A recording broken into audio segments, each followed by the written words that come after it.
For more coverage of race, sign up here to have our race/related newsletter delivered weekly to your inbox. Shortly after the dawn of the 20th century, the scholar W.E.B.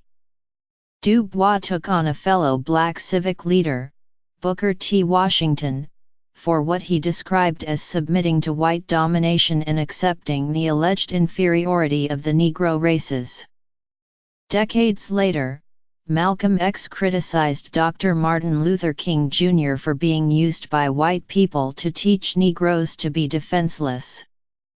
Those clashes took place without the gasoline that is Twitter. No at Malcolm X, no at MLKJR, no number white shill. But just this week, the Harvard professor Cornel West said that the writer Ta-Nehisi Coates fetishizes white supremacy and that Mr. Coates takes a neoliberal position that sounds militant about white supremacy but renders black fightback invisible. And Twitter had its say. The drama unfolded online in a tabloid-like frenzy as Drive West offered pointed criticism of Mr. Coates, and Mr. Coates soon decided to deactivate his Twitter account.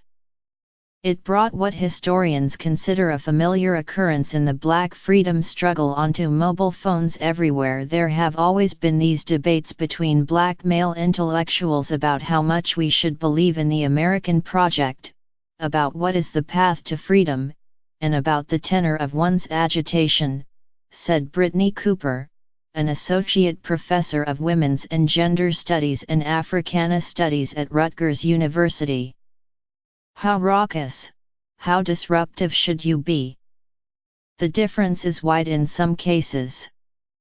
Malcolm X was more open to using violence as a form of self-defense than Dr. King, even though their beliefs were more nuanced and overlapping than the popular perception.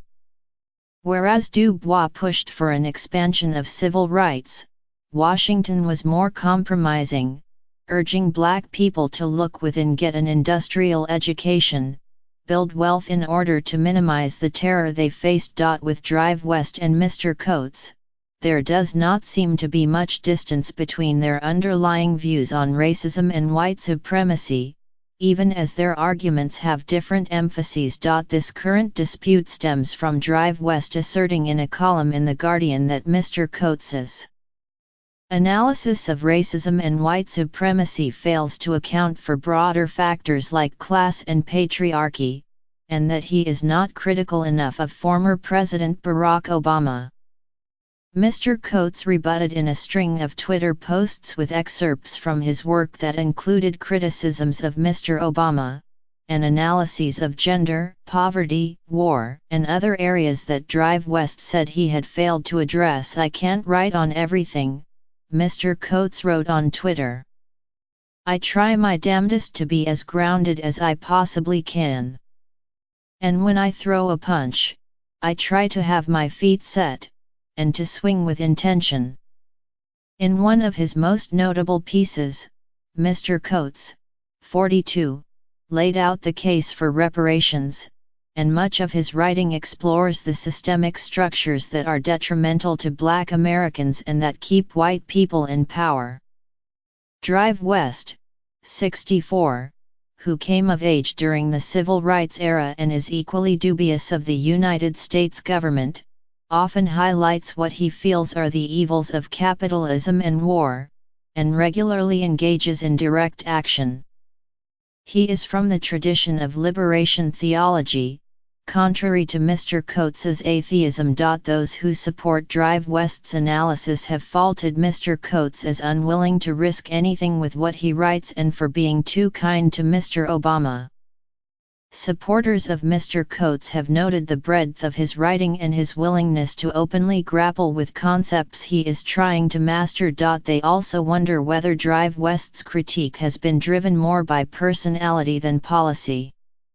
Observers have noted Drive West's feuds with other rising black scholars over the years, including Michael Eric Dyson, a Georgetown University professor and writer, and Melissa Harris Perry, a professor at Wake Forest University. The sniping continues, with Dr. Dyson suggesting that Drive West is feuding because he is preparing to celebrate the 25th anniversary of the release of his book Race Matters, a bestseller that explores the broad swath of issues facing Black communities intellectually.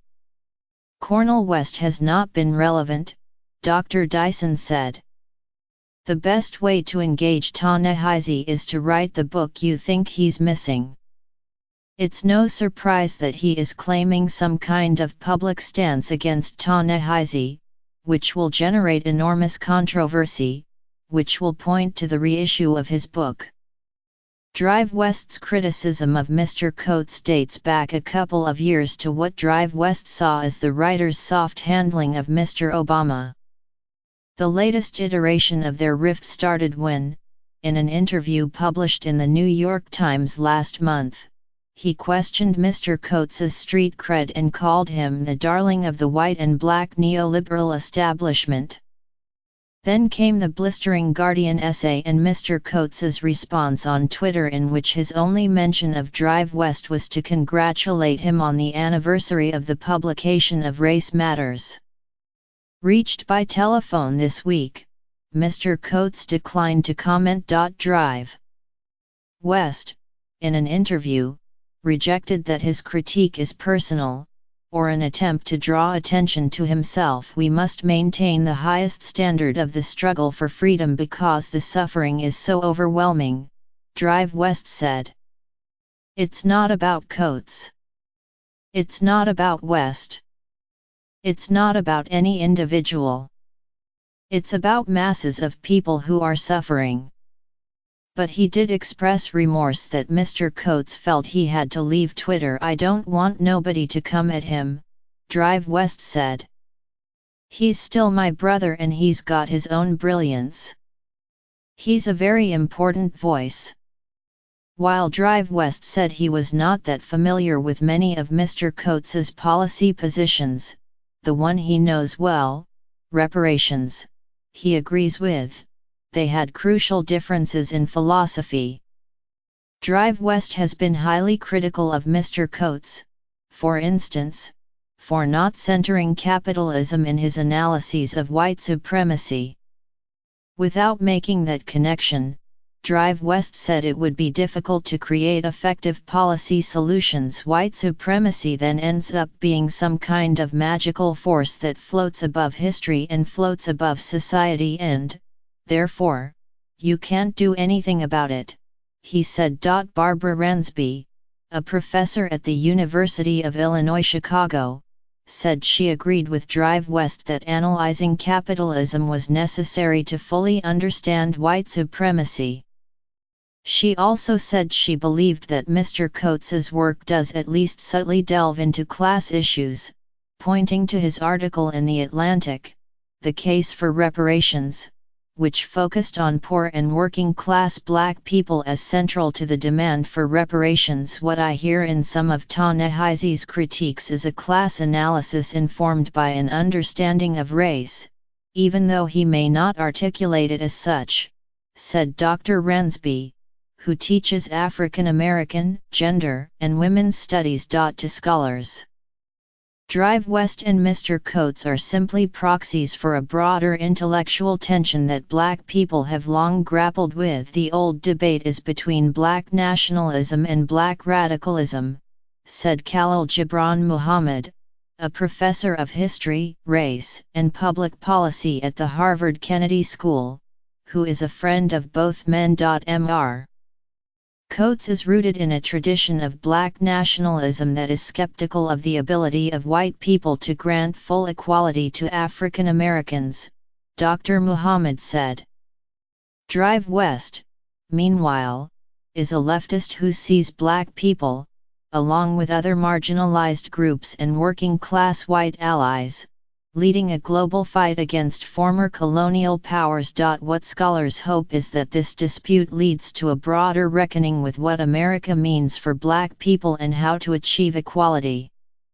Is there a path forward for Black people within the existing political structure through the anti-capitalist populism that Drive West promotes? Or are there solutions like reparations that could dismantle the legacy of white supremacy that Mr. Coates often writes about? I certainly think that those conversations feel especially urgent in this moment. In the Trump era, Dr. Cooper, of Rutgers, said. But many have found it distressing that in an age of renewed white supremacist rallies and unrest over police killings, an academic difference between two black male intellectuals who are solidly on the left is taking up so much oxygen. And they also lament that the frenzy surrounding these two men is overshadowing the critical work and insight of black women, who have been at the fore of the Black Lives Matter movement and other contemporary efforts to fight racism. I dream of black freedom and resistance that isn't unduly occupied by and centered on some dudes being mad at each other and not liking each other and thus pinning the entire moral failing of American empire on other individual dudes and making us read about it. Eve Ewing, a writer and sociologist, wrote on Twitter. Ferrari Shepherd, a multimedia artist, wrote, "Black intellectuals coming for one another about social justice issues on white-owned platforms is chain-smoking cigarettes while eating kale."